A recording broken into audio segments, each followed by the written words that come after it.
Hey, what's up everyone? This should be a quick one going over the different settings of Mesh Planes Pro. Alright, first up is the image node. This is where you slap on your texture, but this will already be automated for you. If your image has an alpha channel, which is fancy talk for transparency, you hook that up to the alpha input, which, surprise, is also automated. Easy, right? Oh, and don't forget to turn on alpha switch. You hit this bad boy if your image already has transparency. If not, well, nothing happens. Next, we've got the mask settings. This is where the real fun begins. You can choose between a color background or a black and white one. If it's a color, leave the checkbox unchecked and you're good to go. If it's black and white, check that box. Then we have the invert buttons. Inverting the image flips the colors, so black becomes white and white becomes black. The invert mask mode just makes it easier to see what's masked. Think of it as shining a flashlight on the areas you want to focus on. Lastly, we have the adjustment sliders. These let you adjust the dark and bright parts of your image, which is perfect for when you need to fine-tune those details. Depending on your background and what you checked or unchecked,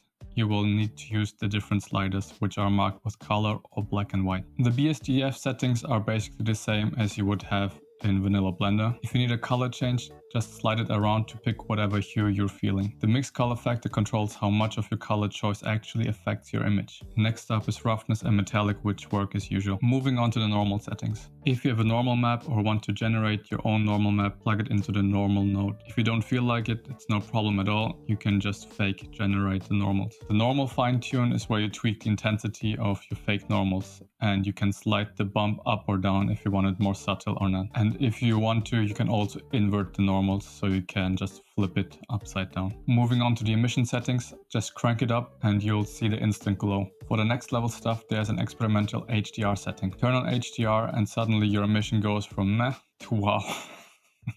HDR emission strength lets you fine-tune the glow until you get the right level of blinding. Finally, we have the dark values and the bright value slider. These control the darker or brighter parts of your image. So depending on what part you want to be lit more, this part you just slide up or down. That's a quick rundown of all the nodes in my add-on. Hopefully this clears up any confusion and you're a node wizard now. If you got any questions, drop them down in the comments. And hey, if you liked the video, hit the like button, smash subscribe. Thanks for watching and I'll catch you in the next one.